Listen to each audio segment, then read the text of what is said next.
I'd like to welcome you to our conference on innovative ideas in campaign finance reform. I'm Sue Stokes. I'm a professor in the political science department and the faculty director of the Chicago Center on Democracy. Let me say a little bit about the Center on Democracy since we're brand new. We are oriented toward protecting and promoting democracy in the United States and worldwide. Our specific activities involve research, teaching, mentoring graduate students, teaching undergraduates and mentoring undergraduate research, as well as a number of other events and activities. For you undergrads, I will be teaching a course in the spring quarter called Democratic Erosion, which is looking at the threats to democratic governance in exotic countries like the United States and Venezuela and other places. So check us out. It's an exciting course that's being taught in parallel at a number of universities around the country, as well as in Washington, D.C. prison. Should be really, really interesting and fun.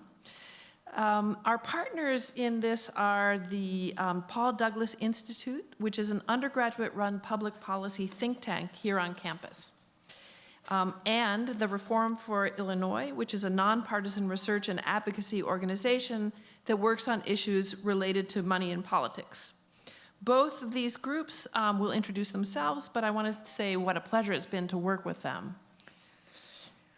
Our sponsor, in addition, is Novak and Macy, which generously helped cover the costs of organizing this conference, so many thanks to them. So we're here to talk about campaign finance reform.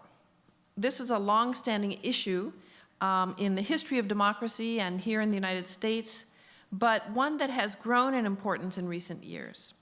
The cost of running an electoral campaign in the US has grown, and the role of money in politics for is unavoidable for candidates to consider, as two of our speakers who have run for office will attest to, I'm sure.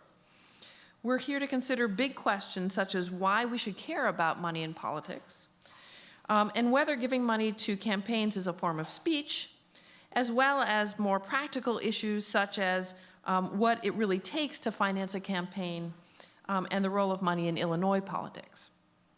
So the schedule for this afternoon and this evening is to start with a set of student presentations about their research on campaign finance, then move to our panel discussion, and we'll close with a reception in the area next door. So please stay for the reception. I'm going to turn things over to Rimsha Nazir, who is the Director of Publicity for the Paul Douglas Institute. Thanks.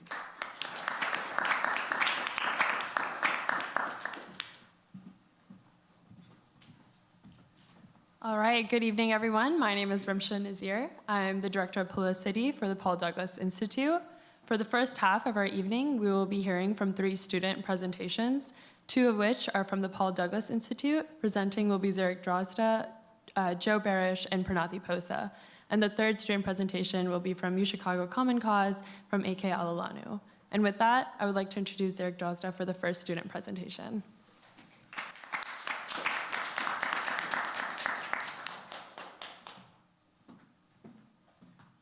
All right, thank you everyone for coming out. We're super excited to be here and a co-sponsor of this event.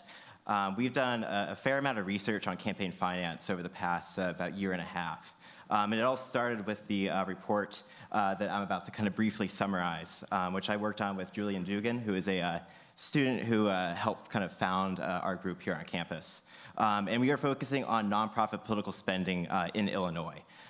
So to kind of start off with just a quick regulatory overview of the campaign finance laws around nonprofits. 501c3 charities, which you're probably most familiar with in terms of nonprofits, are banned from doing political spending of any kind, right? Whether it's direct or kind of independent expenditure. But there are other types of nonprofits you might not be as familiar with, which include 501c4s, C5s, and C6s. And those kind of broadly we refer to civic society leagues. C5s are generally unions, and C6s are generally business associations or chambers of commerce. They are allowed to do 2 types of contributions. So direct contributions means you're directly giving to a candidate, helping them kind of seek office. And then the second type, known as independent expenditure, is non-coordinated public advocacy, either for a candidate or for some issue a candidate is working on, but it's not directly kind of coordinated with the candidate's committee. These organizations are subject to disclosure requirements, but the disclosure requirements we noted haven't been really enforced. So part of the investigation was to see what influence does this type of spending have on politics in the state, and what effect it might have on kind of political outcomes. So why should we care about nonprofit political spending? Typically, you'll have a setup where you have individuals or corporations directly kind of contributing to candidates or running their own independent expenditure. But when you add in organizations like C4s, C5s, and C6s, they are able to collect donations from individuals and then channel them through their own organization and then contribute to the candidate or independent expenditure in like a second stage kind of donation. Which means that when you're disclosing donations on behalf of the candidate who's running for office, they are required to disclose the organization they receive the information from, but all the individuals you see on the left side are not part of that disclosure. So you have no idea who those people are, what kind of background they might have, and how they're trying to influence politics. So does this matter? Is this significant for elections and candidates and the kind of political process? The first kind of mechanism that this creates is it allows organizations to aggregate larger sums of money than would be possible for individuals who are generally subject to their own contribution limits, and it can't exert maybe as much influence on an election. Second, it also prevents the disclosure of individual donations. Those folks who are kind of wrapped in that aggregate pool when they donate to a nonprofit aren't necessarily publicly disclosed. And finally, it can make it harder to understand support for candidates. So imagine you have, let's say 20 years ago, a candidate running for healthcare reform, but maybe a lot of their donors are folks from the tobacco industry. That is probably relevant information that you would want to know if you're voting for that candidate on healthcare reform, but because they'd be channeled through a sort of aggregation from nonprofits, you wouldn't be aware of it and thus be a less informed voter. But then is nonprofit political spending necessarily bad? Right, so one counter argument to this is that money can be seen as a form of speech, that you are politically expressing yourself through supporting a candidate, not maybe through your voice, but through giving donations and trying to influence the political process yourself. And maybe nonprofits should be entitled to that right. And then second, there's also a theory known as the hydraulic theory of political spending, which is that kind of no matter how you restrict campaign contributions, folks will basically always figure out a way around those rules, and so there's kind of no point in regulating it in the first place, because basically where there's a will, there's a way.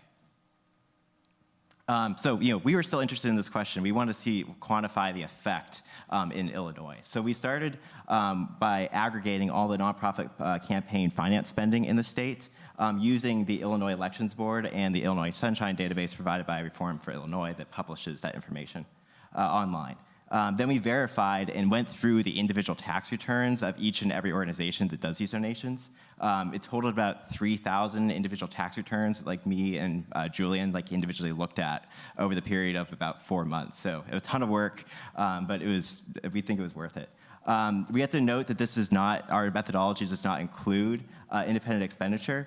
And that is because it was very difficult on the IRS reporting scheme to be able to separate funds that are made directly to political candidates versus independent expenditures. So those could refer to TV ads that are run on a particular issue or other things that are not coordinated with the candidate. So that's an important caveat here. So Rimsha, if you want to. What that means in terms of our findings is the amounts we found are minimums.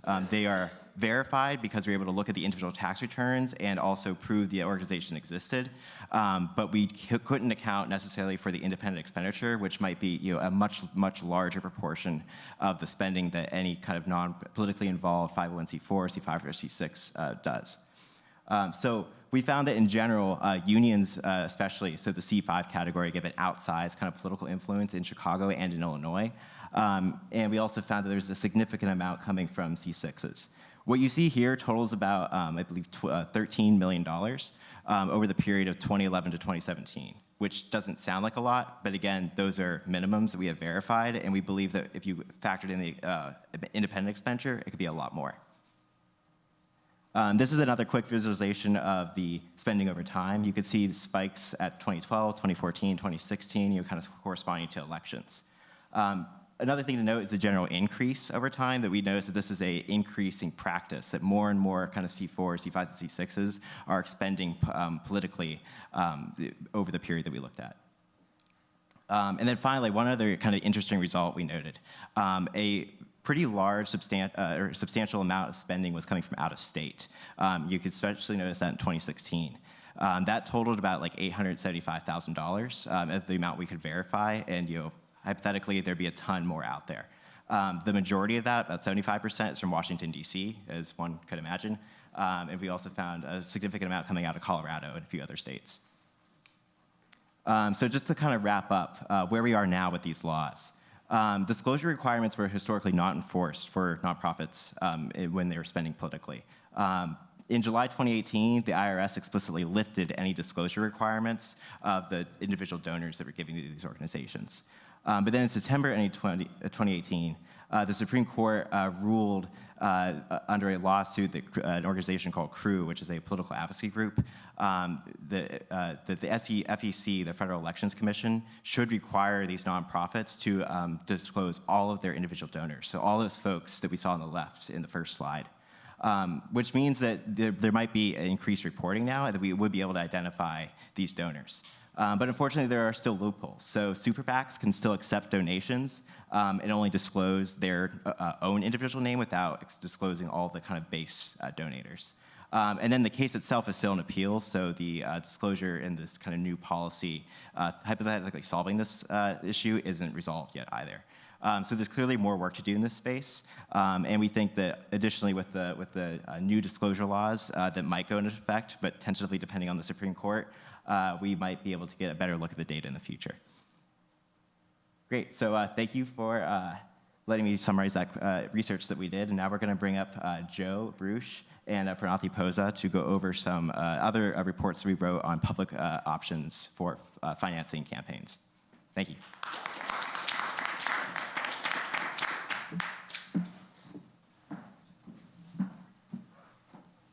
Hello. We'd like to echo the thanks of everyone who went before us for putting this whole event together. It's a really cool opportunity to be able to talk about something that we sank a lot of time into, as Zarek said. So just to give a quick outline, Pranathi and I are going to present two projects. One sort of began as a small lit review and served as an impetus for the other more data-intensive one that we're in progress on right now, both of which surround small donor matching programs. This began with Illinois Senate Bill 1424 regarding the small donor matching program that was trying to be pushed through the Senate. And so as this was going on, we wanted to look back at past small donor matching bills, or rather past literature surrounding small donor matching programs, their effects, and their effectiveness, to see what about these programs we could project onto the Illinois Senate bill. Now, due to sort of a lot of limited research in this field, we focused particularly on New York City and Los Angeles because those are the oldest programs with the most data.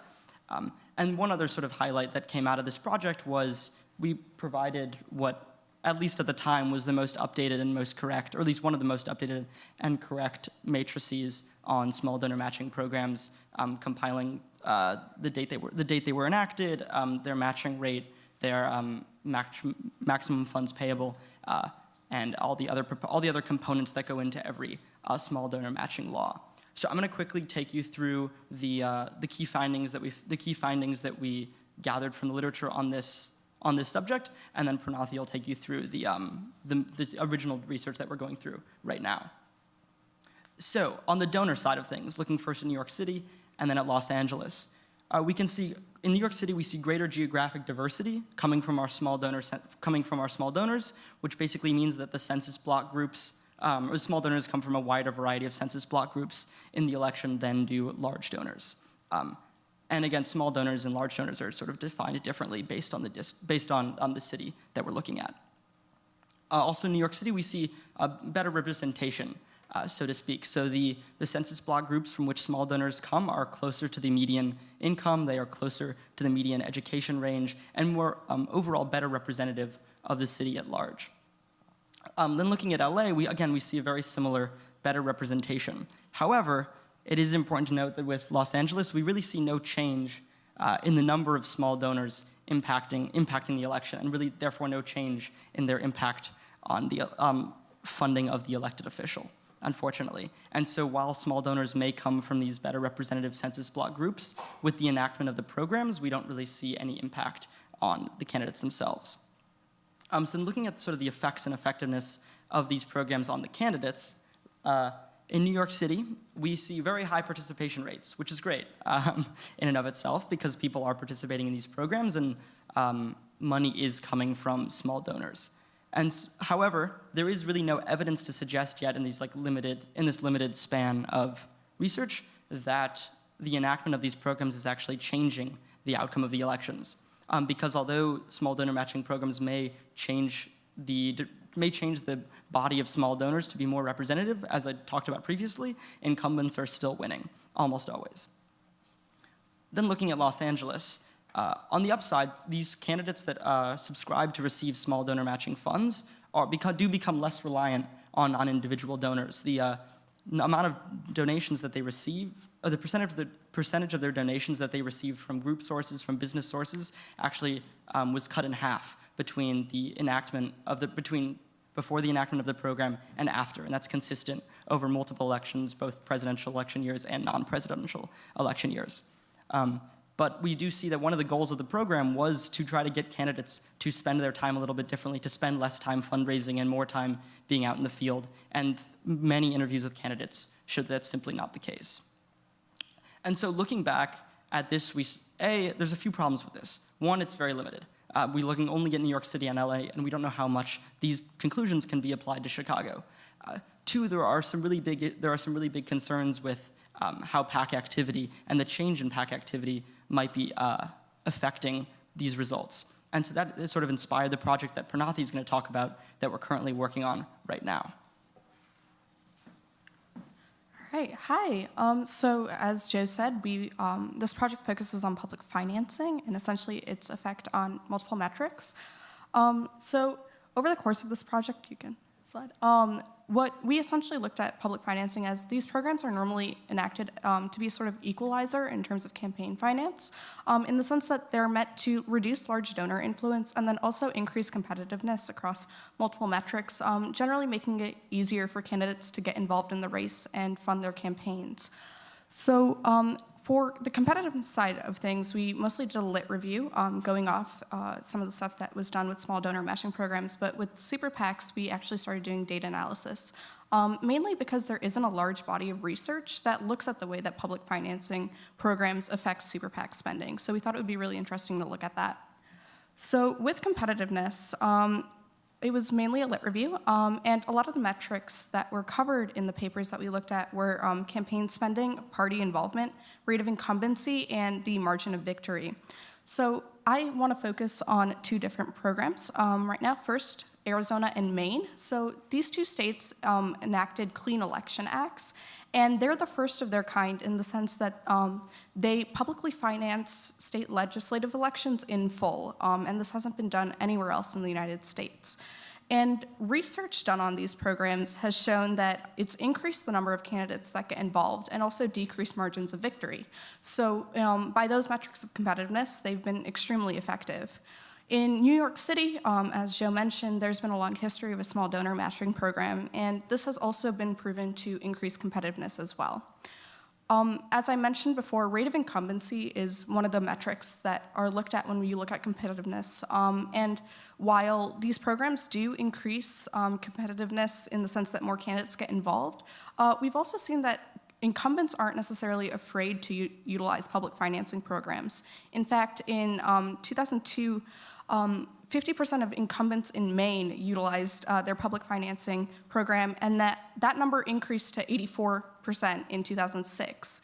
And then in New York, upon the institution of that program, there was a 27% increase in the number of small donations in incumbent budgets. So clearly incumbents aren't or utilizing public financing, as well as challengers in open elections. Moving on to the more data-heavy part of our research, with super PAC spending, we pulled a lot of data from followthemoney.org, which aggregates a lot of information on spending and contributions to various candidates. And we focused on programs in Massachusetts, Hawaii, and New York City, as they have public financing programs. And in the process of pulling this data, one of the considerations that we had was that we wanted at least 2 elections before the implementation of a public financing program and at least 2 after the implementation of a public financing program. This way we could look at trends in the way that super PAC spending changed pre and post the implementation of the programs. So we're still in the middle of analyzing the data that we've gotten for this, but some general takeaways from our research so far. So obviously what we're looking at is the effectivity of public financing using the metrics of competitiveness and super PAC spending. And the LIT review has, of course, shown that it does generally increase competitiveness in certain metrics. And we're hoping that our data analysis will illuminate more trends in how exactly super PAC spending is affected. And we're currently analyzing the data that we have, and hopefully we'll have more information for you. So, yeah.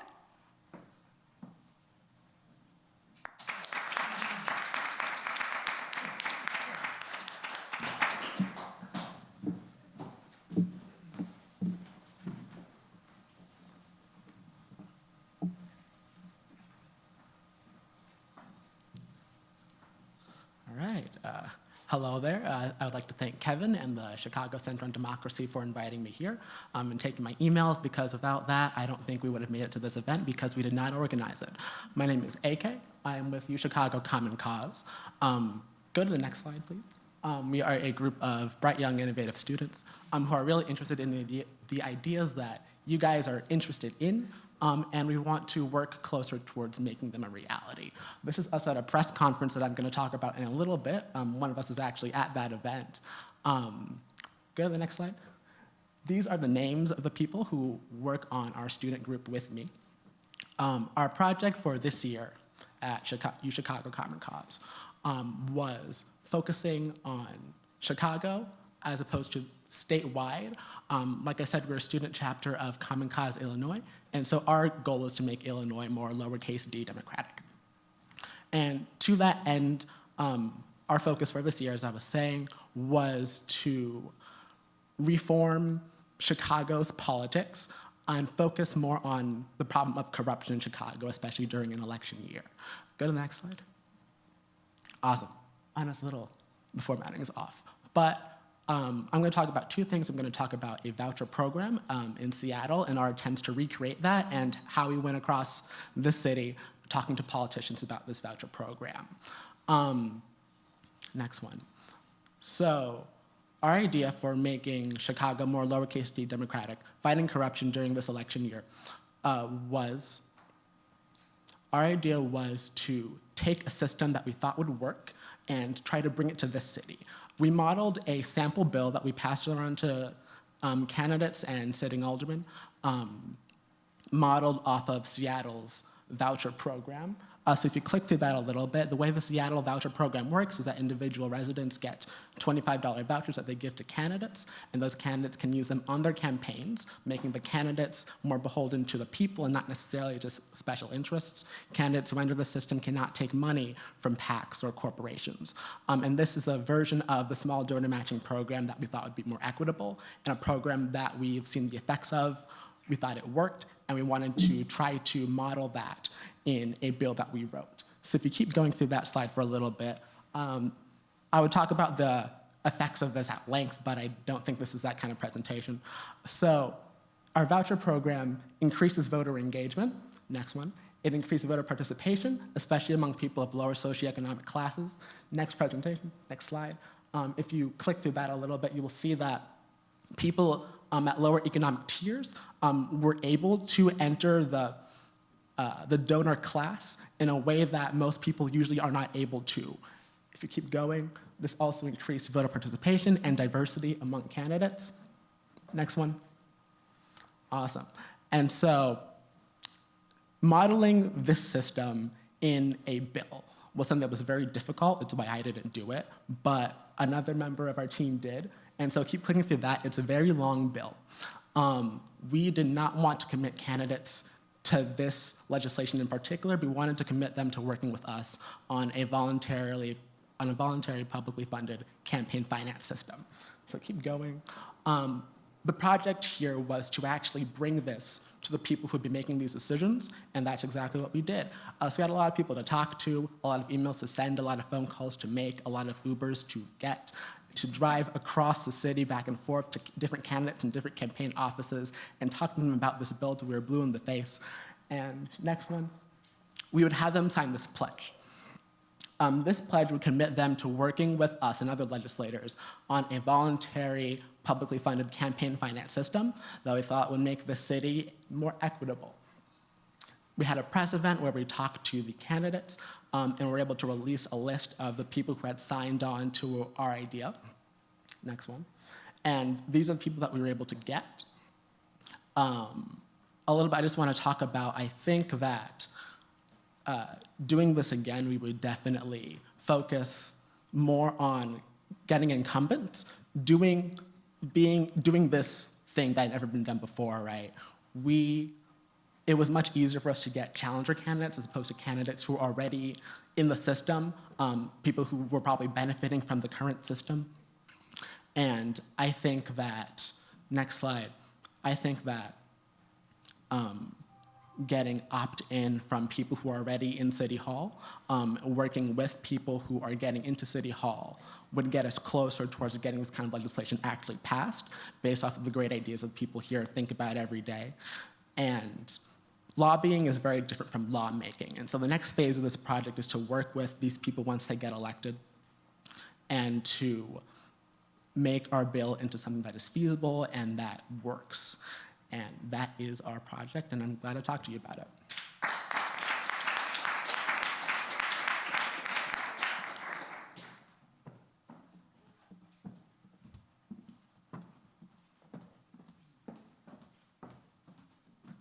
Let's give another round of applause to the student presentations. So good evening. My name is Mary Miro, and I'm the Executive Director at Reform for Illinois. Reform for Illinois is a nonpartisan research and advocacy organization that empowers the public to participate in government, address the role of money in politics, and promote integrity, accountability, and transparency in our political system. We also host Illinois Sunshine, a free online database for all political contributions in the state of Illinois. Raise your hand if you've ever been on Illinois Sunshine. Great, awesome. You guys have joined thousands of journalists, activists, and citizens like yourself who use our database. Well, we are so excited to partner for the first time with the Paul Douglas Institute and the Chicago Center on Democracy at today's forum. Thank you so much to Zarek, Kevin, Susan, and Rimsha for coordinating everything. We're so grateful to be here. Today, we'll explore the policy initiatives taking place around the country that mitigate the role of money in politics and make our democracy more representative. Our panel today represents a practitioner's view of the role of money in our current political system from the view of, and the panel will provide various perspectives from the candidate to the political fundraiser to those advocating for reforms in the space. So let's bring the panel and our moderators up. So first, we're going to hear from our panelists and then follow with a question and answer session. So you see that there's a mic right here. And due to the tight space, we'll have anybody who wants to ask a question come up to the mic, and you'll be able to address your questions to our panel. So thank you all in advance for participating in this conversation today. Thank you to Novak and Macy. Thank you so much to the University of Chicago for hosting us. Without further ado, I'd like to introduce you to our panel and our moderator, Professor Paula Worthington, Senior Lecturer at Harris School, University of Chicago. Daniel Biss, Executive Director for Rust Belt Rising, former Illinois State Senator and gubernatorial candidate. David Bonner, Legal Counsel to Cook County Assessor Fritz Kagi and former candidate for the Illinois House. Our very own Elisa Kaplan, who is our Policy Director at Reform for Illinois. And Sheena Natal, co-founder and principal for the Win campaigns, and the former Finance Director for the Illinois Attorney General Lisa Madigan. Thank you so much again for everybody for being here. Paula, take it away. Oh, no, just you. Okay, all right, let's bring it a little closer. Sure, whatever you like. Good. Well, Good evening, and thanks for inviting me to moderate this panel today. I'm really excited to be here. There's few issues more important than understanding how our democracy works, where it doesn't work so well, and how it might be made to work better.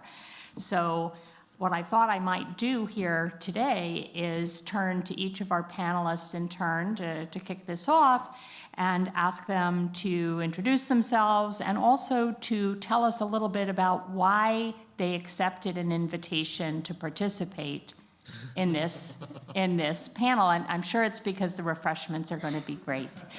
But let's just go ahead and start at the far end. So way to my left, Mr. Bonner. Why don't you kick it off for us, please? Thank you.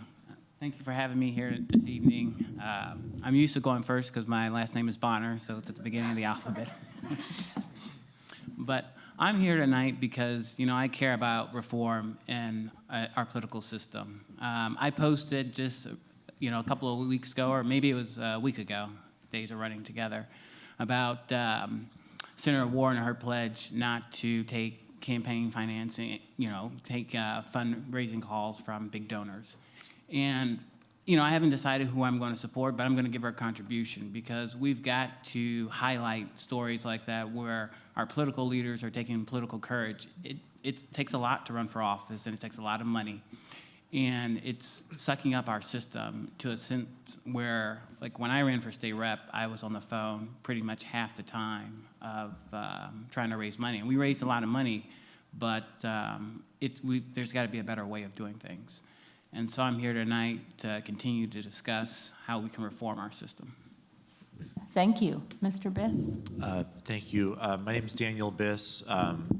I used to be a member of the Illinois legislature, which I think probably answers the question of why I accepted the invitation, because politicians can't ever turn down an invitation to stand in front of a microphone and say words that will be amplified by modern amplification technology. I just feel great right now knowing it's happening. It's incredible. Where were we? All right.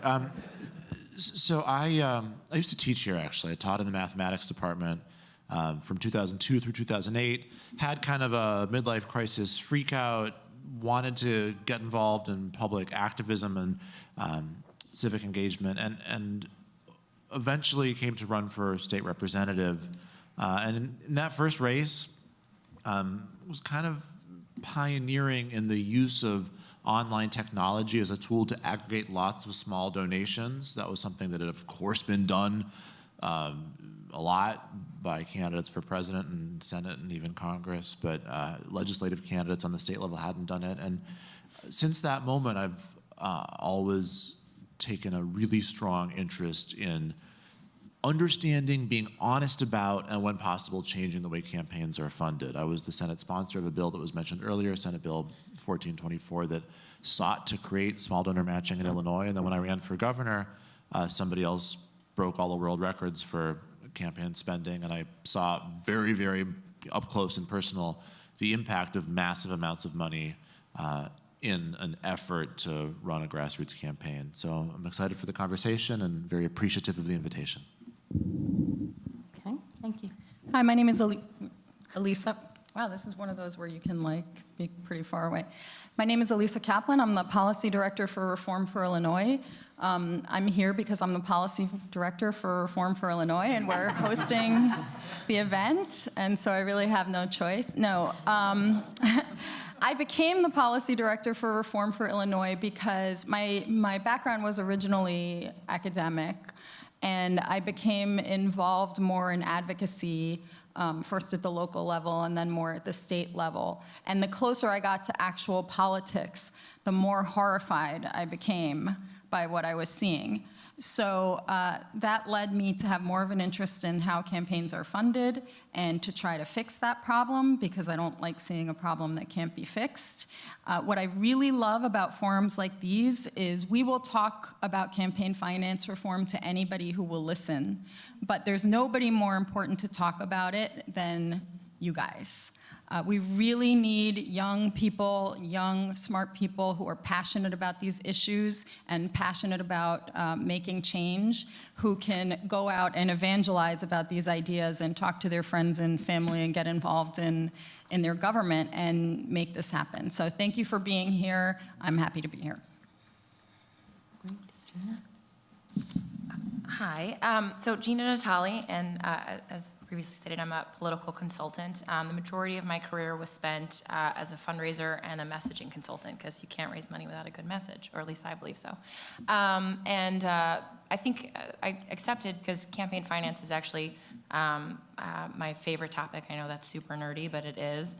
And as a person who, started her career in politics sort of bright-eyed, bushy-tailed, looking at it from a citizen standpoint, and then when you work on campaigns, you get an entirely different perspective. So I like to say, as a citizen, I very much am passionate about campaign finance reform.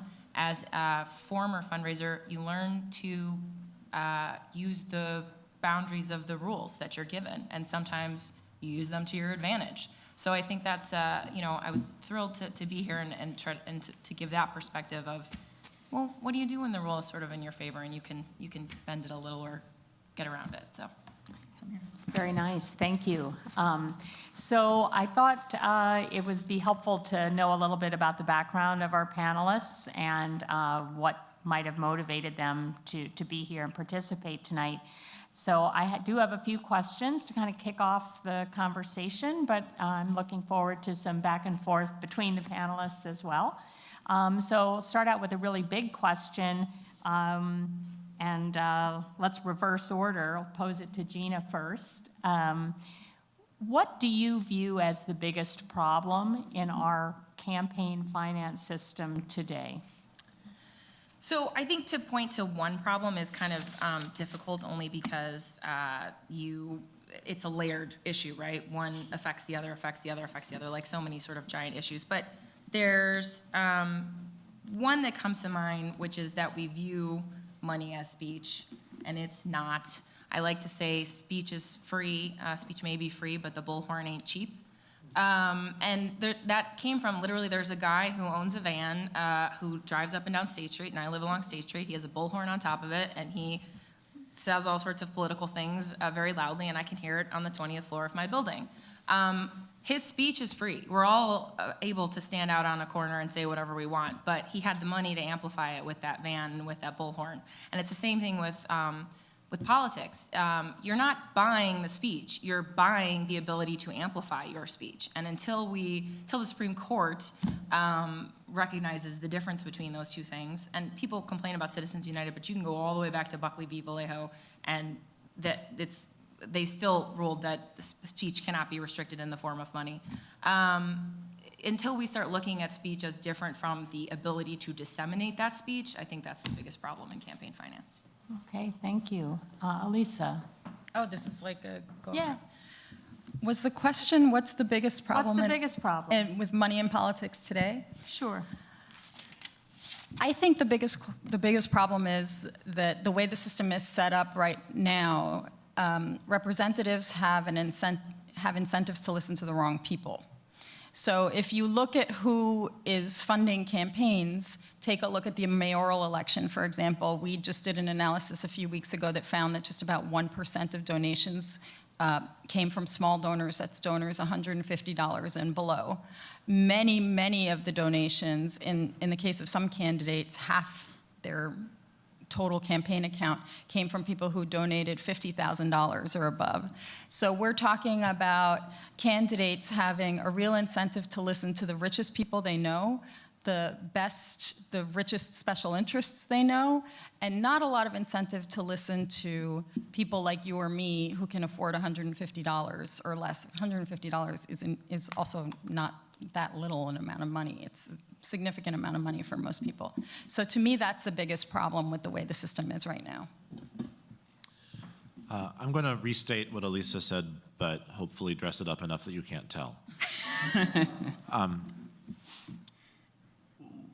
We have a system right now where it is extraordinarily important for candidates to focus as a constant part of their professional life on raising money, number one.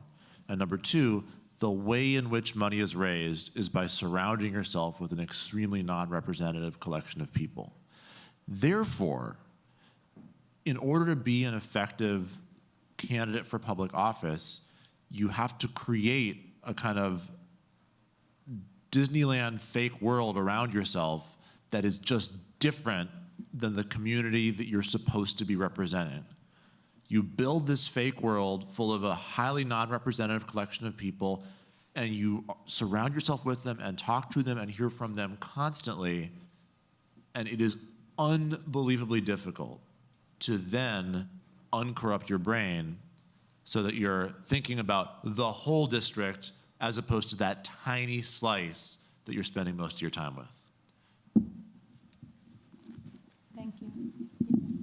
So basically, I'm going to echo everybody's comments today, but I would like to say also, I mean, we have a system that values the wealthy. We have a system that puts the hands of our media system, our airwaves, our broadcasts, into the hands of wealthy corporations. But the airwaves are the American people, just like, you know, it belongs to the American people, just like the air above us, you know, the skies. It's all, you know, regulated by government, but we give it away to corporations who could, you know, then control it and control who gets on television. I mean, I was very surprised about how the mayoral debates were ran.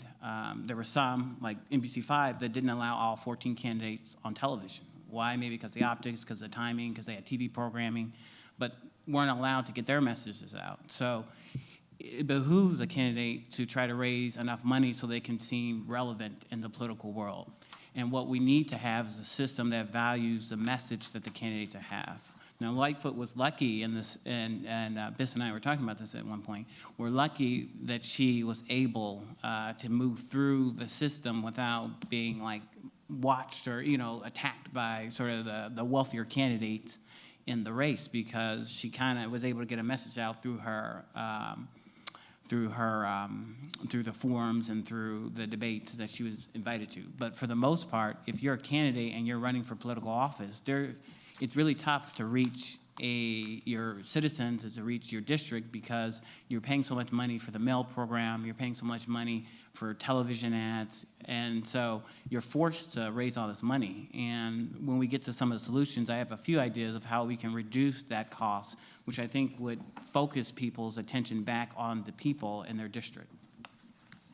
Wow, okay, I'm depressed. So I know what we're going to do, though, is we're going to ask some more questions and conversations, hopefully figure out a way out of this. So I want to follow up on something, though, that Elisa said. She said that one of the problems here is that people running for office, and maybe people who already have office, listen to the wrong people. They have the incentives to listen to the wrong people.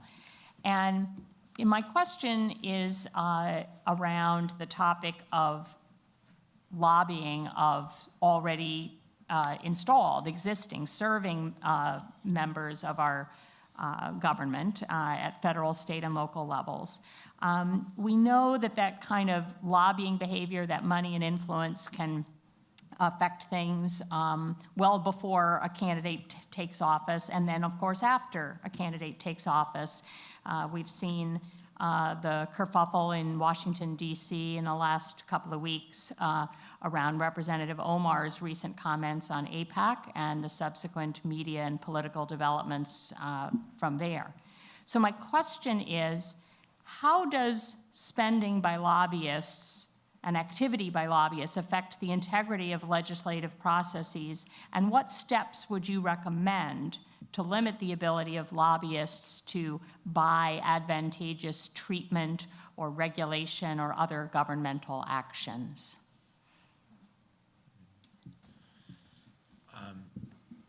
So here's the deal. I mean, there's a couple deals, but here's the deal that I'm going to talk about right now. You go and you introduce a bill in the legislature, and then one of two things usually happens. Either it's like totally uncontroversial and just passes and everybody's happy and you frolic upon the meadows, or else you introduce it and it gets assigned to committee, and somebody gets mad. And when somebody gets mad, you have to have a meeting where you invite all the stakeholders, hold that word in your mind, you invite all the stakeholders into a room in Springfield and you sit around a table and try to hash it out. So the question of who gets invited into that room is a foundationally important question in figuring out how the policymaking process works in Springfield. And the answer to that is it's pretty much anybody who has an opinion about the bill and has the capacity to hire a lobbyist who works in the Capitol building. And so if you are an entity that has a lobbyist on contract in the Capitol building, that lobbyist doesn't need to be the biggest campaign donor, they don't need to be the most powerful person, they don't need to be the fanciest, most famous lobbyist, but they need to be physically working in the Capitol building. If so, they're at least in that room. If you are not represented by such a person, then your views are totally irrelevant. And then when the people in the room hash out their agreement, the legislator then goes to the floor of the Senate or the House and says, hey y'all, I want y'all to vote for this bill. I know of no opposition. And the phrase, I know of no opposition, does not mean what those words mean. It doesn't mean there are no human beings who oppose this bill. It means no entities with standing to be defined as official opposition, meaning actual lobbyists in Springfield have, in a formal way, weighed in with their opposition. And so there's a fundamental divide between someone who is represented in Springfield by lobbyists and someone who is not. And as far as solutions, I think there are two. One, this sounds like kind of an awful arms racy solution, but by the way, so does public financing, and I think both are good solutions. Find ways for the public interest to be better represented by lobbyists. That already happens some, right? For example, the ACLU is well represented by lobbyists in Springfield who fight like hell and do so effectively. I think we need to support institutions that do public interest lobbying. The other, Reform for Illinois is another such example. The other thing that is just, I think, the point for all of this is we have to clarify the channels of communication between what happens in the legislative process and the public. The legislative process when it comes to state government in Illinois is deliberately opaque. It's incredibly hard for a regular person to figure out what's going on, and therefore it's incredibly hard for a regular person to hold their legislators accountable. That is done by design because of the people who don't want to be held accountable. Anything we can do to de-muddy those waters so that a regular, informed citizen who knows how they feel about Donald Trump and Dick Durbin can figure out more easily what their state legislators are actually doing on the issues they care about will massively decrease the power of this kind of closed-door, opaque, lobbyist-driven process and increase the power of what the actual constituents want.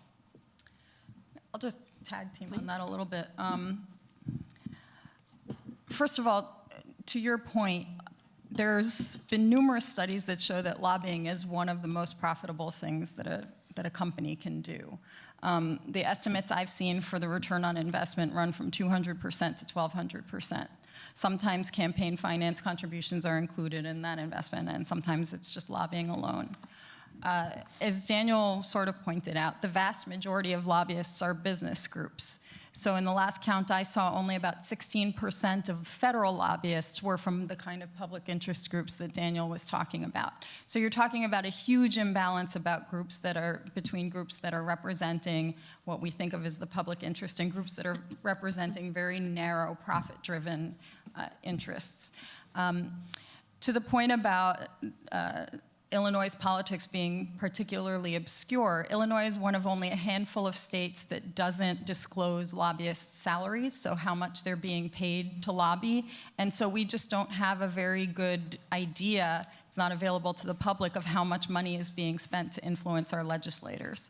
So we support better disclosure requirements for things like that. We also support revolving door restrictions that would keep legislators from turning around and becoming lobbyists right away because they have the best connections and the most influence. And there are a number of other restrictions that Illinois doesn't have that could help a little bit in this area. Illinois is a leader in lobbyist spending.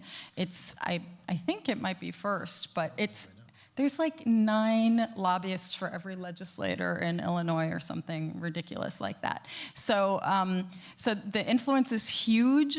There are things we can do about it, and that's all I have to say about that. Okay. Gina or David? David? I was just going to piggyback off of the comments that were made, but also I want to sort of talk about the system in Springfield. So in my younger days, I started out my career at the Illinois Attorney General's office, and of all places, I started out in Springfield, Illinois. And so I was down in Springfield, and let me tell you, from January to May, it's a party. There's a reception every night, maybe 3 or 4, hosted by the Lobbyists. And you can go in and out, and there's conversations, there's dinners, there's wine and dining going on all the time. And what we need to do is eliminate that type of, that type of conduct, because what happens is that's where the deals are sort of made. Those dinners, those private dinners, there's a lot of private dinners. If you're ever down there, Saputo's is one where you could see a lot of business being handled in Springfield.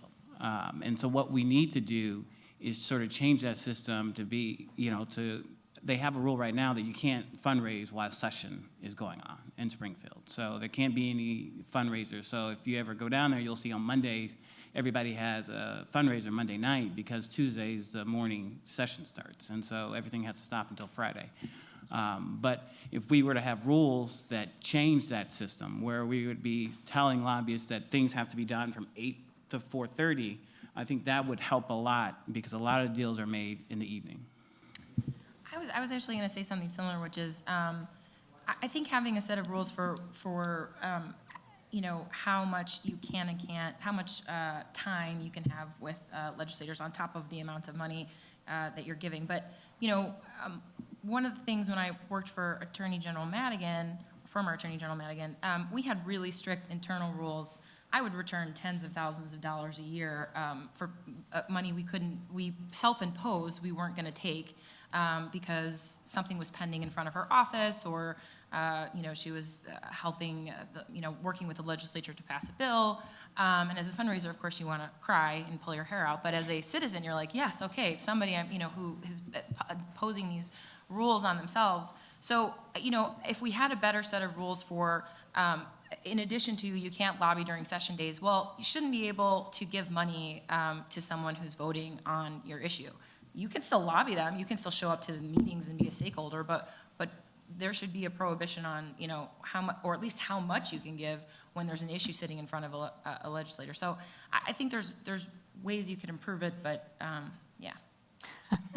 Okay, so, another theme that I've heard a little bit now through your responses relates to disclosure, transparency, exchange of information, being transparent, all that. Would anyone care to comment on whether disclosure is really enough, in terms of identifying the sources of political contributions, and as well as identifying the individuals or entities that are actually spending money to prepare certain kinds of communications and things of that sort? If we knew who was behind everything, would that be enough?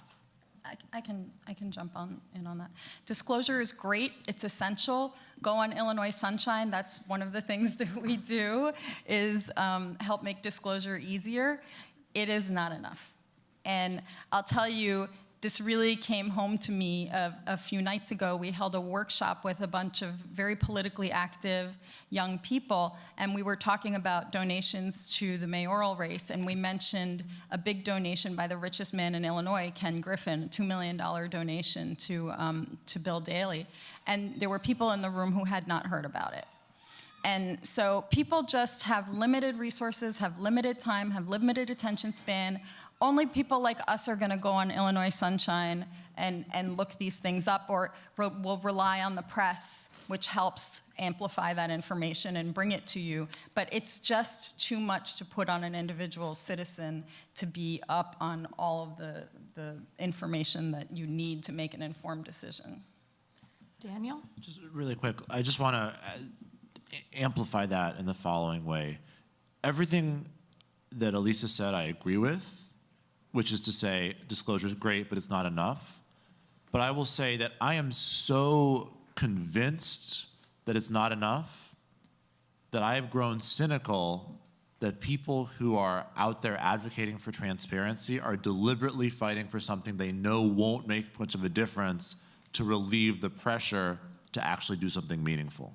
And I think those of us who believe strongly in other more aggressive approaches, especially these public financing approaches, need to be wary of supposed allies who try to wave the shiny object of transparency and disclosure in front of us and distract us from the stuff that really matters. I just wanted to amplify something she said about, we don't have time in our day to dedicate to really researching why a donor would give someone a lot of money or why a donor would give multiple candidates money. You see that sometimes in an open primary where there's one very wealthy donor giving 5, 6-figure donations to multiple candidates. They're hedging their bets. And I think what would help, it's great that when the media does cover those big donations, it's useful. You're reading it along with your daily, I'm gonna read the Tribune or whatever. But I think what's more important is starting to draw a line between those donations and the impact of those donations and really asking what those mean. It's not enough to just report campaign finance figures as horse race metrics, which is very often what they are used as, is another type of poll, or to report it as a popularity contest. So, so-and-so got, $100,000 from this big name that we know about, or, this celebrity. It has to be, why is that person giving that person? You have to ask the question, why are they giving that money? Why are they giving it to multiple candidates? What are their business interests? Why are they doing that? And I think that's where when we say disclosure is not enough, I wholeheartedly agree, because also we have to do, and the media has to do the intellectual work of figuring out why. I just want to add one small thing, which is that somebody who didn't know about that $2 million donation from Ken Griffin because they hadn't read the right article or whatever, what they are likely going to see is the ads that $2 million bought. Right?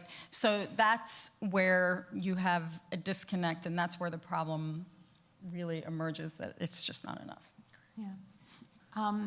David, anything from you? Yeah, just echoing the same comments, and I would think maybe I would like to see something where we require the candidates who've gotten these big donations to disclose their relationship. Because you start to learn a lot more when you start to hear the facts of like, oh, they're connected in this way, or, like Ken Griffin, as we were talking about, he has connections with Daley because, Daley, when he was an investor or when he worked at the Department of Commerce, did a couple of things here, and that helped, Ken Griffin move along in his hedge funds and make millions of dollars. I mean, I would like to see some type of, disclosure from the candidate of their relationship with the donor, or with an issue advocacy group, the different donors who donate, would have to disclose a relationship to the State Board of Elections of their relationship with the organization, if there's any. It's kind of a shame there isn't something like there is for units of government, the CAFR, the Comprehensive Annual Financial Report with all the notes and tables, and that's where you would be expected to disclose a lot of these relationships and items. Several of you have touched on the idea of public financing of political campaigns, and I wondered if anyone had a thought about, at the state or local level, a system that you think works well and that we could learn from here in Illinois.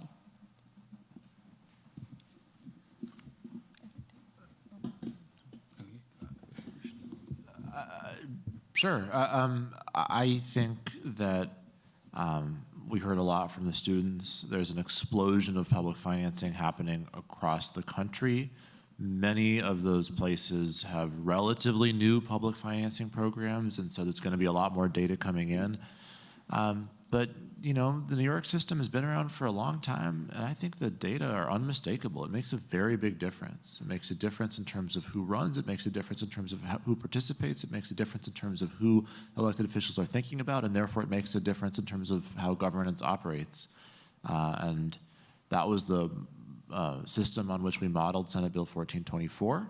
And that's a system that I think could make a tremendous difference in Illinois in a way that is very, very practical and concrete and should be doable. And frankly, people think it's not doable just because our cynicism about Illinois politics has grown so great. I don't know, man, read some New York political history. They've got reason for cynicism too, but they did it. We can too. So could I just follow up on that? Because I have to admit, I don't know how the New York system works. Could you just say a few words about how it works? Yeah, I'm sorry. I'll try to do this really quick. The idea is to give candidates a choice. You can just run the usual old way. We're not going to pretend to try to force you not to run the regular way. But you can opt into a different system where you voluntarily accept much lower contribution limits and restrictions on where you get your money from. But in exchange for accepting those restrictions, then for most candidates, once you're getting small contributions, they're matched. In New York City, it's 6-to-1. In some places, they're thinking about 8 or 9-to-1. So now it's 8 in New York. Sorry, they just changed it. And I think, anyway, so the idea is, instead of doing everything you can to make friends with as many people as possible who can write $2,500 or $25,000 checks and have that be what your campaign is designed around, instead, if you're able to get a room full of people all fired up to write a $50 check, if that's matched 8-to-1, that becomes a $450 contribution for each person in the room. And so the way in which you raise money, the people who you try to reach out to, and the very structure of your campaign can be very different. Thank you. Anyone else, David? Yeah, I was gonna, in Seattle, they have a system where they try to get the voters engaged and involved by giving out vouchers. And so these vouchers are only used for political campaigns, so it's not like money they're giving them that they can spend on other things. So one, you're pushing people to sort of get involved because they've got these vouchers that they can do nothing with but give it to a political candidate. And so that encourages them to get involved, and then they feel some investment because they have this money to give away that they can give away to a candidate.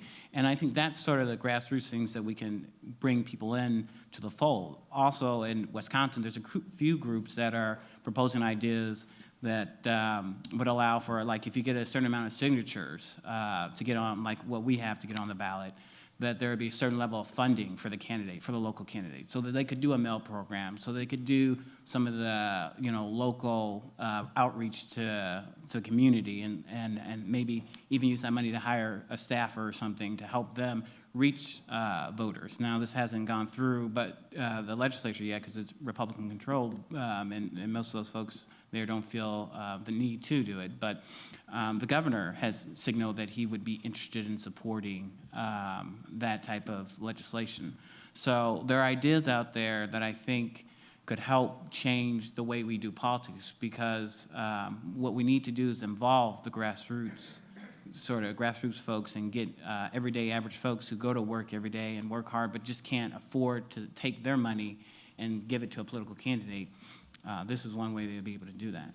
Has anybody here heard of HR 1?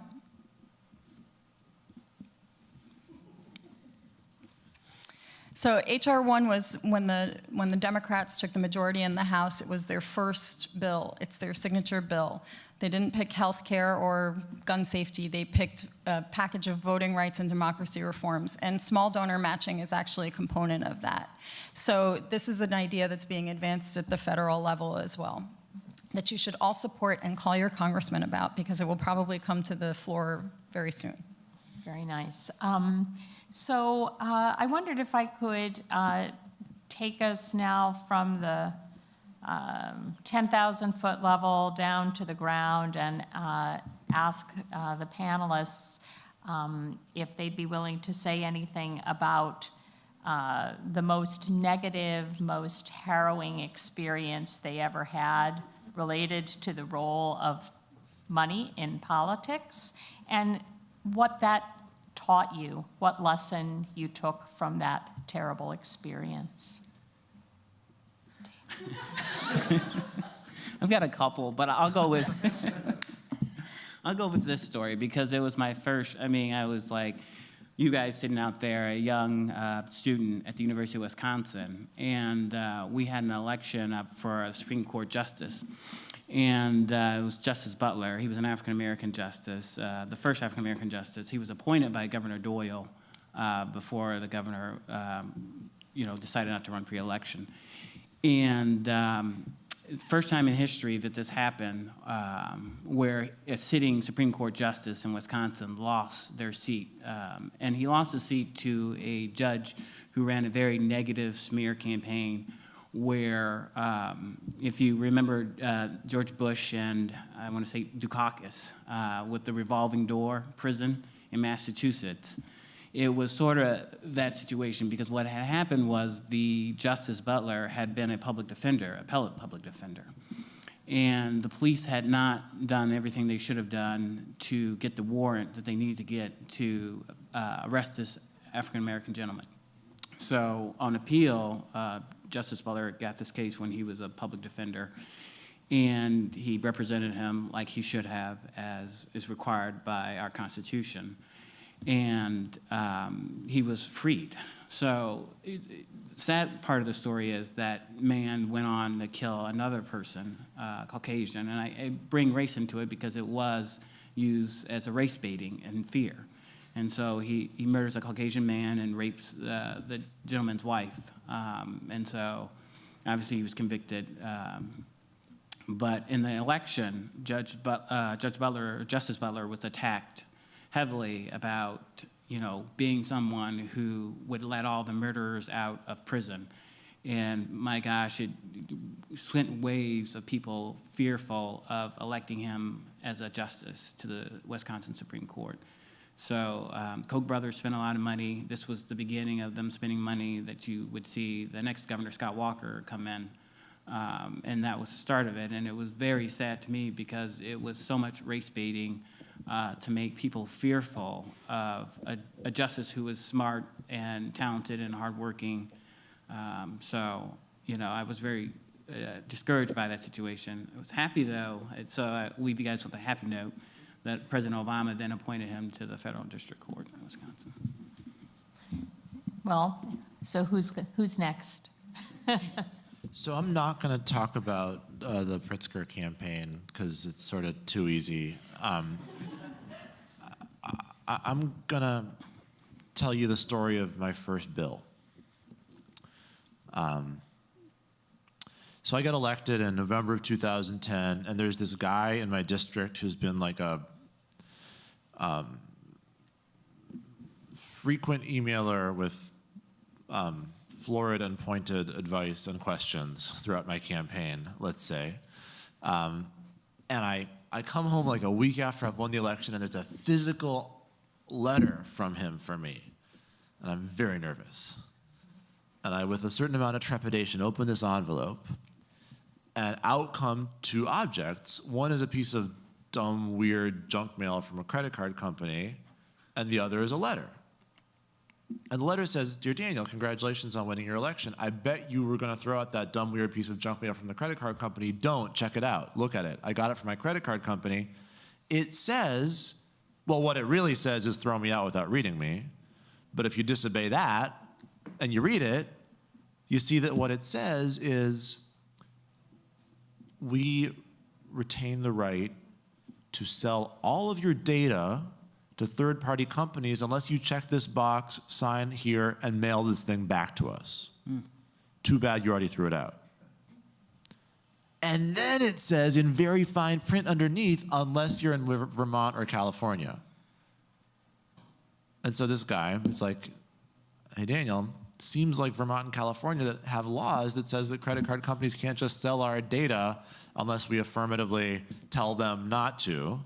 Maybe you should try to pass a bill like that in Illinois."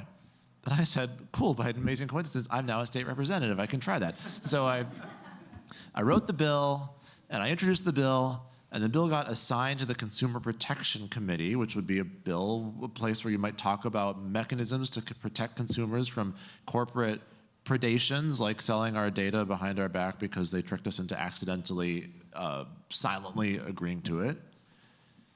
And the banking lobbyists didn't like the idea. And now just like pause for a second, right?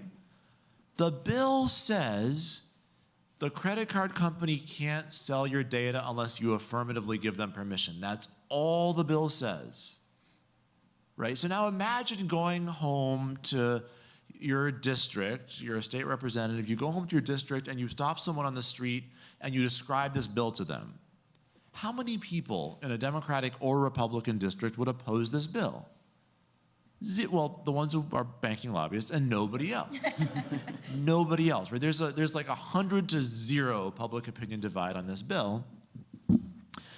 And I got to committee, and it was me versus the banking lobby, and I had charts, because I was still like math professor brain, and I had a prop that the guy had sent me, which I waved around, and then the banking lobbyist had like very carefully designed winks, and I just like got killed. It wasn't even close.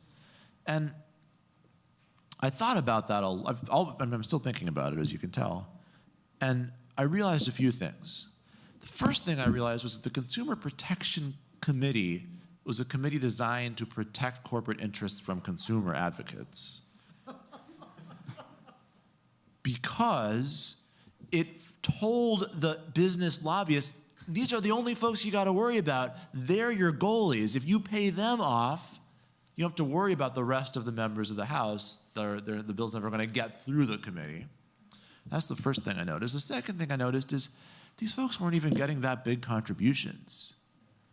It's amazing how cheap politicians are. And the third thing I noticed was having this corporate lobbyist who took folks out to dinner, as David said, it sounds so petty, it sounds so small, it sounds so implausible, but who took folks out to dinner, built those relationships, and became kind of trusted allies. It became really hard for the members to vote against that person.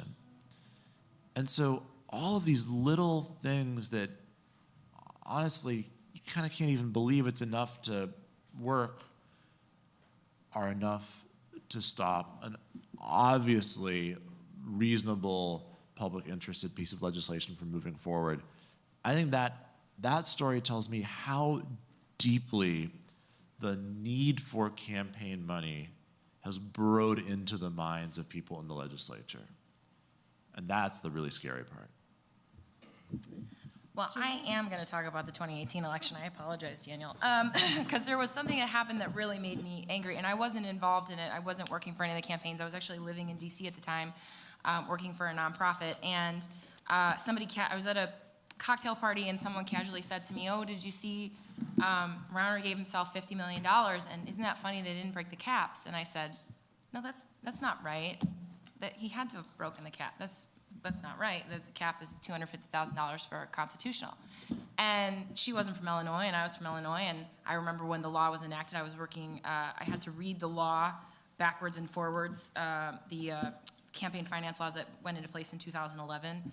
They were passed in 2009, but went into effect in 2011, and I remember reading the law many times, and I don't think you know what you're talking about. It was real arrogant. She's not from Illinois. She doesn't know what she's talking about. And then I got home and I reread the statute. Well, first I tried to Google, had anybody written about this? And the only thing that was written was that he had given himself $50 million. No one had talked about the fact that the caps were not blown, not a single article. And then I went and I reread the statute, and it's not even a full sentence, okay? It's a phrase at the end of a sentence, like a bad dangling modifier, and it said, I'm paraphrasing, but the contribution caps are lifted if a self-funding candidate gives him or herself $250,000 constitutional, $100,000 everybody else, a year before the election. Now, within a year before the election. Now, this makes no sense to me because you have, first of all, clearly defined election cycles that are not annual. They are defined based on when the primary and the general election occur, right? Second of all, you've gone to all this trouble to put contribution caps in place and to define a way for average Joe to compete should someone self-finance. And you've gone out of your way to undo all of that with this little phrase that says, if it's outside of a year of the election, you can give yourself whatever you want. And to me, what happened when I look at that was a domino effect. So he gives himself $50 million. You've scared out any Republican primary, well, Jeannie Ives, but that was only because the contribution caps eventually were broken. But you've scared out anybody early who could potentially primary this person who has been dubbed the worst governor in America by several publications.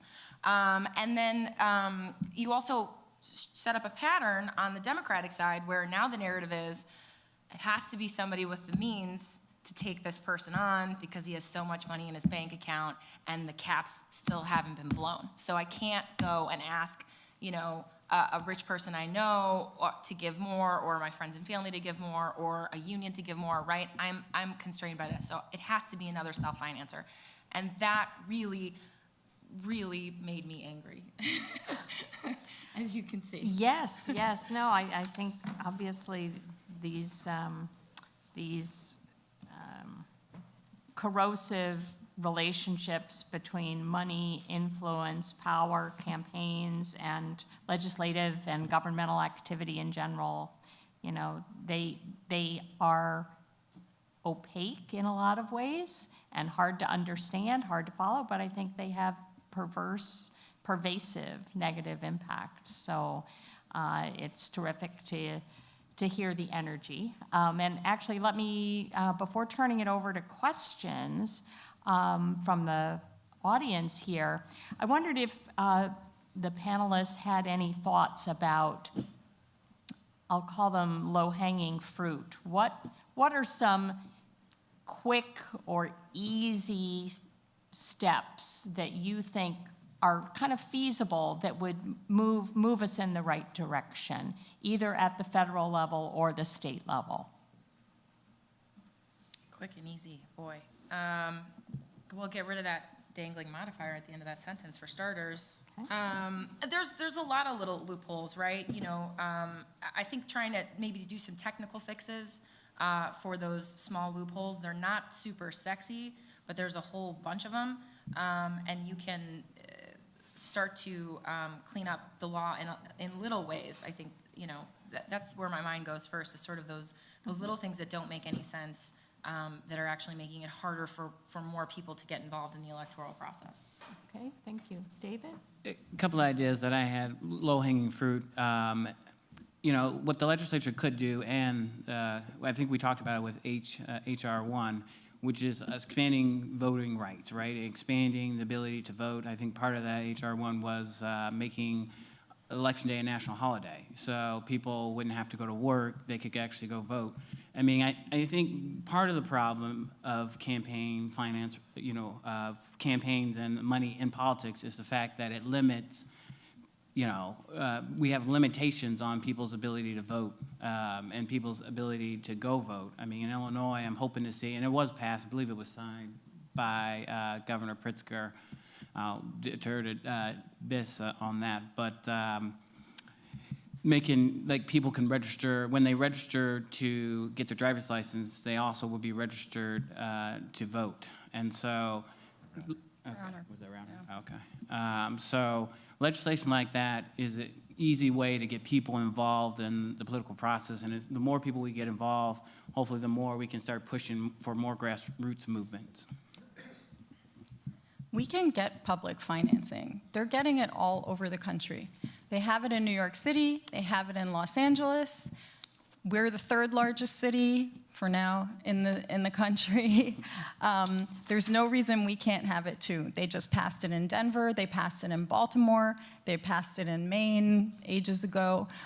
There is no reason we have to be left out here. We need to build awareness about this issue, we need to build public pressure on this issue, and we need to start holding our representatives of every level responsible and accountable for not acting on this issue. So if you don't know your local reps and your state reps, get to know them. You can find them on the internet and call them and ask them what their position is on this. And if they don't have a position on this, ask them why. And tell your friends to do the same thing, because this is something that can really transform our democracy, and there's no reason we can't do it. Okay, Daniel? Yeah, and so I'm going to, as usual, give the rude version of Elisa's answer. Don't do it. Don't get sucked in to the question about what's the easy win. Don't get distracted by the stuff that's easy but ultimately not very meaningful. I think the hydraulic theory of campaign money that was given in one of the earlier talks is like, I think it's somewhat problematic, but I think that it is really true around this stuff. If you're gonna nibble around the edges of the campaign finance system, the money will find a way around your nibbling. It's just not worth a medium amount of effort to get a little bit of progress. It's worth a ton of effort to get real progress. Okay, well, I think this would be a reasonable time to invite people from the audience to come to the mic and pose questions to the panel. So I think that's the protocol. So there's that mic. I'm sure some of you have questions. Okay. All right. So this is deeply depressing. But I am interested in the final point about tons of effort making huge progress. And I wonder, coming from Springfield and knowing more about it than I do, what is the state of a legislative group or a group of folks that are interested in real public financing for Illinois? And how's it going? You're looking at them. That's awful. We have a bill in Springfield. Call your legislator and ask them what their position is on it. We're working with other organizations on a city or county bill as well. I think we'll know a lot more about the speed with which that can proceed once we know who's going to be mayor and who may or may not be Cook County president. But we're pursuing measures at all of those levels. So Reform for Illinois, PIRG, Common Cause. Common Cause is, if you were here for the student presentation, they have a local chapter. They're involved in this in various ways. I mean, a student chapter.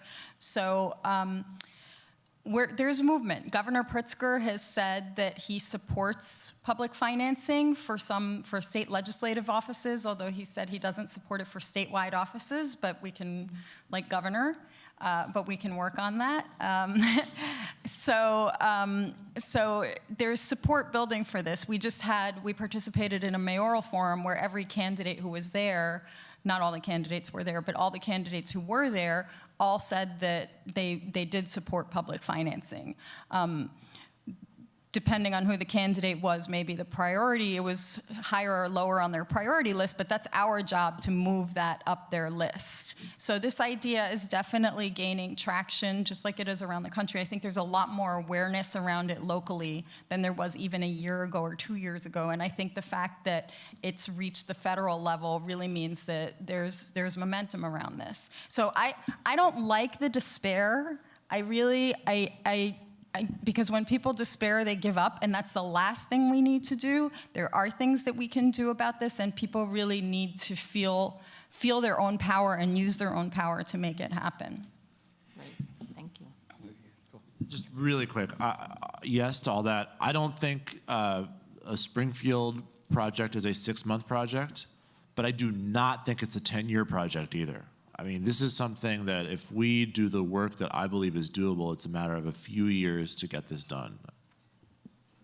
And I just wanted to say, I don't want this to be so negative. I mean, there are bright lights throughout, what we're seeing through our political system and throughout the United States. I mean, we saw Lori Lightfoot, right? She raised, I think, 1.2 million small donors mostly, and she came in #1 as far as for the runoff election. And, Presswinkle and Daley, who had $8 million on hand, came in 3rd. So I think voters are smart enough. We've just got to make sure we're putting information in front of them and that they have access to the candidates. Also, Congressman Hortensia Cortez, I mean, she came in with no money, right? It was just basically a campaign that was social media run. And won areas that she shouldn't have won. If you look at the districts like in Queens where she won, where there's a huge Caucasian population, Irish Caucasian population, and the congressman that she beat for 10 or 2 decades was Irish. So, but her message resonated with the people in that district, and she was getting out to meet with them and talk with them about what she wanted to do. And so these stories of, overcoming the money is, they're small and far between, but they do happen when voters get out there. I just want to piggyback off that when you were talking about, AOC, Ocasio-Cortez, because I do think it's important. Our state law is, campaign finance law, is based on federal. It's not exact, it's not a mirror, but they basically took the shell of federal law and then made some changes, and it's very similar in a lot of ways. And so I think if we can get, I actually think that campaign finance reform is starting to become more and more doable at the federal level, simply because of the number of progressive candidates who are getting elected. People like Bernie Sanders pounding this drum, and he's got a presidential platform. And so I think there's, I defer to the experts on how long it's going to take in Springfield, but I think the federal level, whether or not we're ever going to get a constitutional amendment, or whether or not we're ever going to be able to make huge changes, I do think this attention around campaign finance, like we've never seen before at a national level, is a really good thing to help drive this forward at the local level as well, because people start obviously paying attention more and more. I like David's point a lot, and I don't think this story should deter anybody who's interested in getting involved in politics. However, I also want to say, because I've seen people do this, use examples that are clear exceptions to prove that the system is not broken. Do not do that. That's the difference between weather and climate. That's something that's, today, and it's just lucky or the stars aligned, and the system that we live in. Sorry. Well, I first wanted to start off with saying thank you all again for attending, and for giving us all your insight and advice on behalf of PDI and the rest of the students here. And also thanking Reform for Illinois and Chicago Center on Democracy. This has been great. It's been a really great opportunity for us to share our research and to have all your insight as experts in the field who have really kind of dealt with these issues on the ground. So thank you. My question, and this is kind of cherry picking maybe another example, but take an organization like the NRA.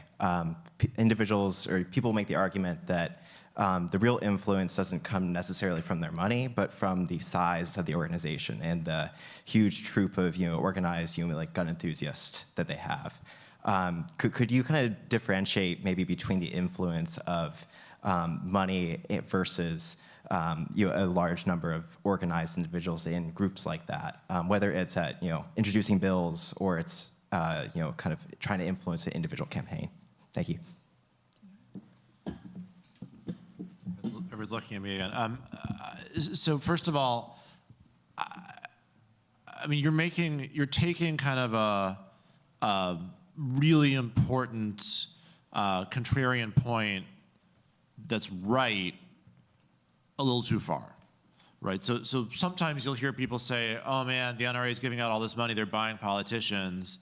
And then others will respond by saying, well, hold on, they have a lot of grassroots support, they can mobilize their members. If the NRA says to all their members, vote against Senator Biss because Senator Biss wants to take your guns, their members in fact do what they're asked to, and that is why politicians are scared of the NRA. That's a good point, but the NRA still keeps on giving that money. And if they didn't think it was important, they'd save it for, better staff parties.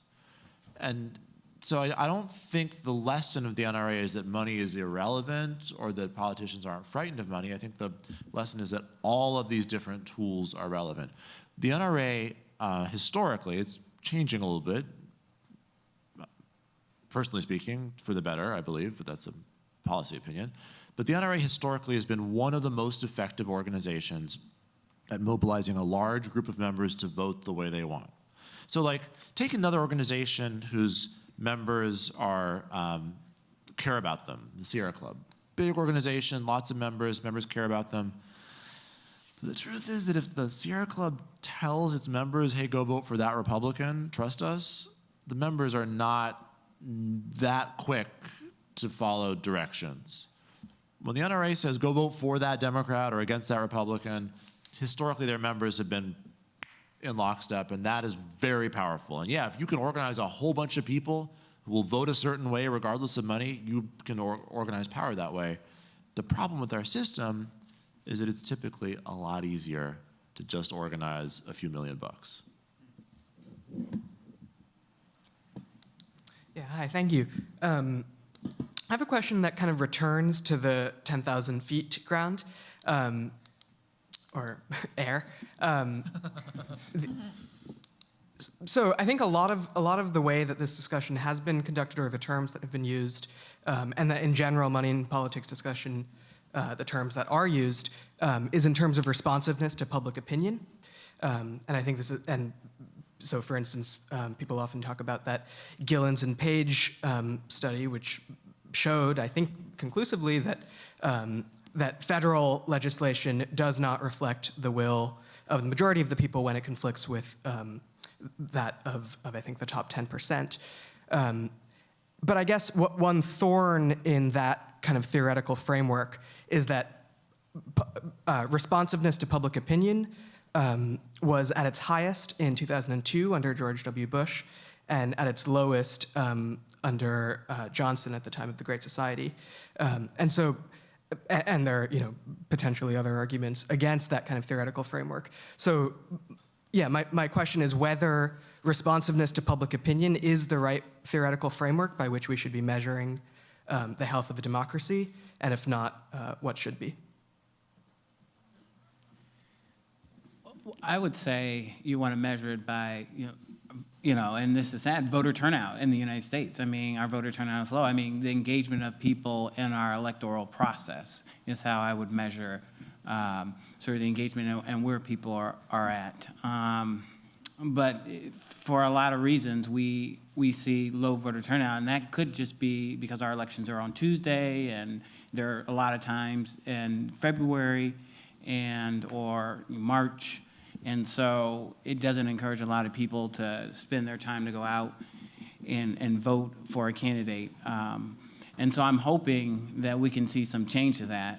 Like California has, their elections in June, and they have a sort of, it's not a state holiday, but they do allow for people to take time away from work to go vote.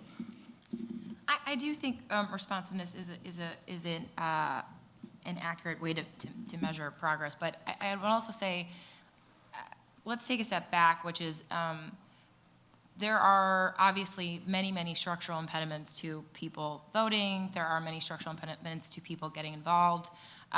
If, for example, minimum wage remains as low as it is, people are working 3 jobs, then they have to deal with taking their kids to school. They don't have time to be as attentive to these issues as everyone would hope they would, and that's understandable. I think we talked about what are some of the solutions to campaign finance reform, and I think a healthier democracy in general. Well, one is teaching civics in school. We don't teach it. People don't really understand it. You get an up-close lesson in it when you volunteer, or when you work on a campaign, or when you run for office. But outside of that, you really don't understand all the mechanisms. So, I'm not sure if I'm answering your question exactly, but I think it's just hard to be responsive when you have quite so many impediments to you being able to pay attention and thus form an opinion and then be responsive based on that opinion. Responsiveness has to be an element of democratic strength. I mean, there's room for a lot of types of representation, right? There's room for independent judgment. You want your representatives not to look to you for every little decision, but you want them to be broadly responsive to you in terms of your values and the goals that you want advanced. What we don't want is representatives who are particularly responsive to a tiny slice of very wealthy people or corporations. That's not good for the public interest, no matter how you look at it. And so I think that, yes, there are multiple ways that you can measure democratic quality. Responsiveness is part of it, but one thing's for sure, one kind of responsiveness we know is not the right way to go. And that's what our current system perpetuates. Yeah, and I'll just amplify that a little bit. I think there are a variety of things that you want a political institution to achieve that are different from responsiveness, like the absorption of expert opinion, and like certain types of institutional stability, and like protection of certain minority rights. And so the question of like how to write out all those metrics and where among those metrics to situate responsiveness in your assessment of is the government and democracy working is a question above my pay grade. But a question that I think is a really easy one, which is precisely the Gillens and Page question, is responsiveness to the entire community as compared to this responsiveness to a particular non-representative portion of the community. And in that question, I think it's always the case that the former is good and the latter is bad.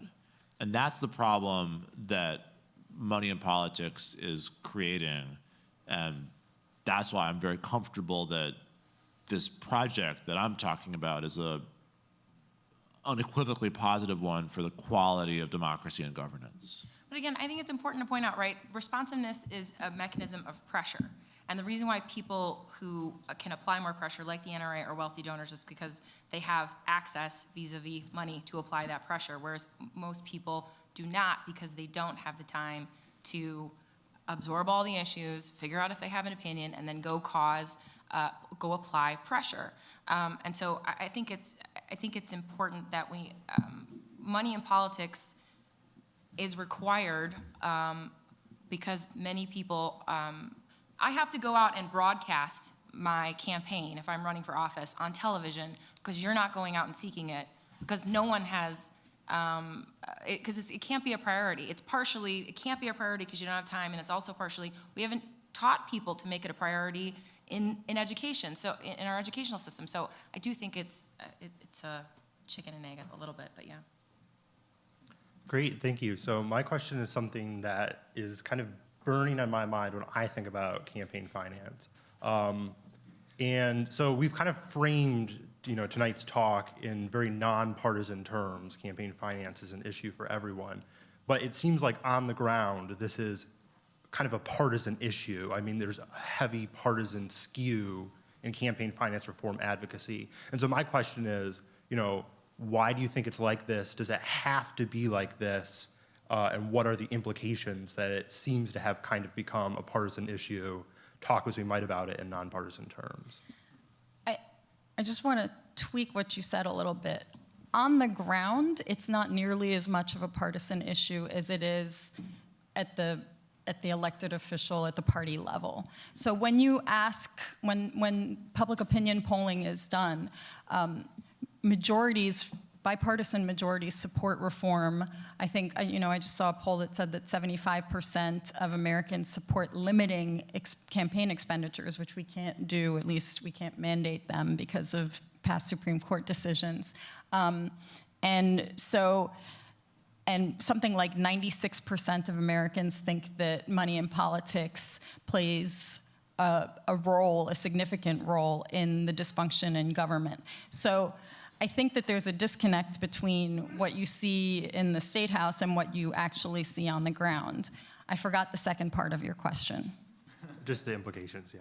Oh, the implications of that, or why it had developed the way it had. I think it's patterns about where people were getting their money. If you look at the history and how it's developed, the Republicans were supportive of campaign finance reform when Democrats were getting more corporate money, or when they thought that Democrats were going to get more corporate money when Clinton started coming in. And so it's gone back and forth depending on who's benefiting from what. So I think we're probably on the side of the pendulum now where Democrats are more supportive of it. But I think at this point it's taking on more of a life of its own, I think, at the grassroots level than it has in the past. I think that's important to highlight. I see it less as a partisan issue and more of a who has the power issue, right? It's a power differential issue. The people in power benefit from the current system, so it's not in there. They're not incentivized to change the current system. And that is regardless of whatever party they belong to. Yeah, we're just going to piggy off that too. I mean, it's about sort of folks in power and the political powerful class. I mean, give you some examples. George Soros, right, and Michael Bloomberg have supported lots of Democratic candidates, have millions of dollars in their PAC. I mean, Ed Burke, $10 million. I mean, he's not looking to really change the system. I mean, so when you look at it, I think it's between like the haves and the have-nots. The new candidates coming up who are not known by those who have millions and millions of dollars to give out, and those candidates that are already in power. I want to push back a little on that, and in defense of your question. yes, it's certainly true that people in power from both parties are less likely to support real campaign finance reform than regular people, because people like to preserve the system that got them where they are. But I think Elisa's right. I think that in a world where the Republican Party tends to side much more with corporate interests, the Republican Party is much likely to be comfortable with campaign finance reform. And you see that in Illinois, where if ever there was a party that should be for public funding of campaigns, it's the Illinois Republicans, who have no power, so they can't get really much special interest money because the special interest likes to bet on the winners. They just lost their billionaire benefactor, who's like off sulking somewhere in Italy, and their opponents have their billionaire benefactor, and these people still won't support public financing because ultimately that sweet, sweet corporate money is too hard to walk away from. But we're going to change that. Oh, we're going to change that, though. This will be our last question. Hey there. I'm going to steal from Zarek's question a little bit. Should unions be allowed to give money to politicians?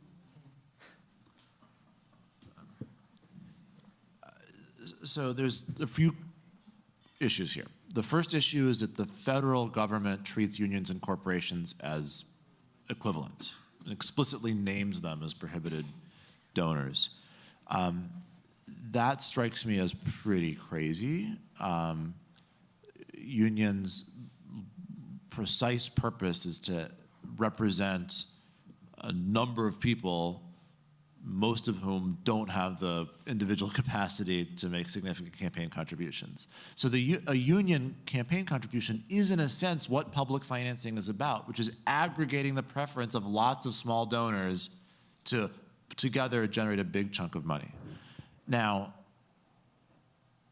should unions' contributions be called out as representative of the wishes of that particular union's membership as opposed to, the class of all workers, generally speaking? Sure. Should they be, is it different for a union to make a contribution than for an individual contribution? For sure.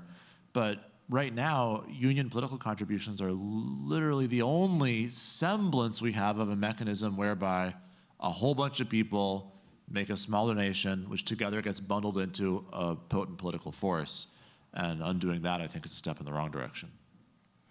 But to your point, I think you're trying to make, a lot of union members may not support Democratic candidates, but their unions will. For example, a lot of the trade unions, particularly in areas that my district was in, that I was running in, a lot of them vote Republican. And I can tell you from the data that we had, a lot of the members voted Republican, but the unions gave money to Democrats because they have a good relationship with Democrats. So I see your point, but to Daniel Biss's point, that is only the only system that we have where you're getting an aggregate of people together. Now, maybe a solution to that is to require the unions to have a vote on whether all the campaign contributions they give to candidates are supported by the members of that union. That's a fair point. I hear you, David. I will say that unions have elections, and the elected leaders to make those contribution decisions, and it is enormously rare. It is not rare, you're right, for members of unions to complain about the endorsements or contribution decisions of their leadership. I think every candidate who's ever not been endorsed by a union has had individual members in that union be like, hey man, I'm for you. I'm really pissed that my leadership didn't endorse you. But what is very rare is for a union leader's reelection to be imperiled because that leader has pushed for the endorsement of a candidate or the financial support of a candidate that did not have the backing of their members, because that's what elected leaders do well. They gauge the preference of the people who are their constituents and they act accordingly. And so I don't think that if union campaign contributions were put up to a vote of the whole membership every time, the outcome would be significantly different. All right. Can we do one last question?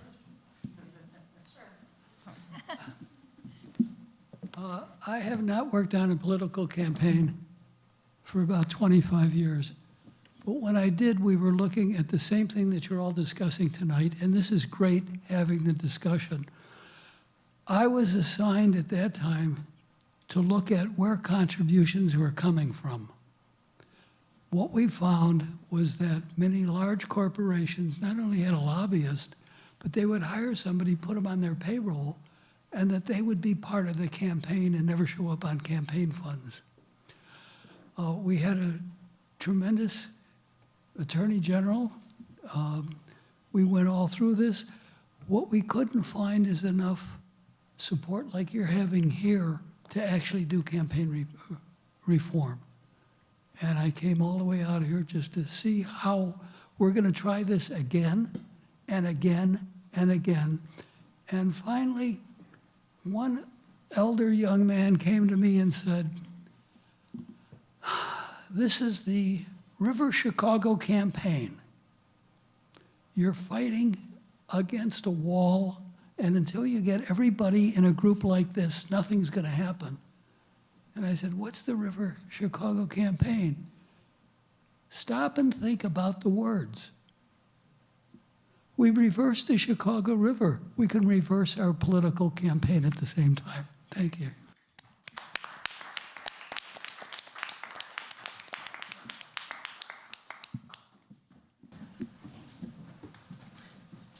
Great. I think that's a good note to end on. I'm Kevin Cromash. I run the operations at the Chicago Center on Democracy. And I'd just like to thank everyone who is involved in this event. So definitely our excellent presenters, my counterparts at the Paul Douglas Institute and Reform for Illinois, our sponsor for the event, Novak and Macy, and really just all of you who trudged out through the cold and came here to discuss a warm issue like campaign finance reform. So I am the only thing between you and the snacks and the drinks out there, so I'll just stop there and thank everyone.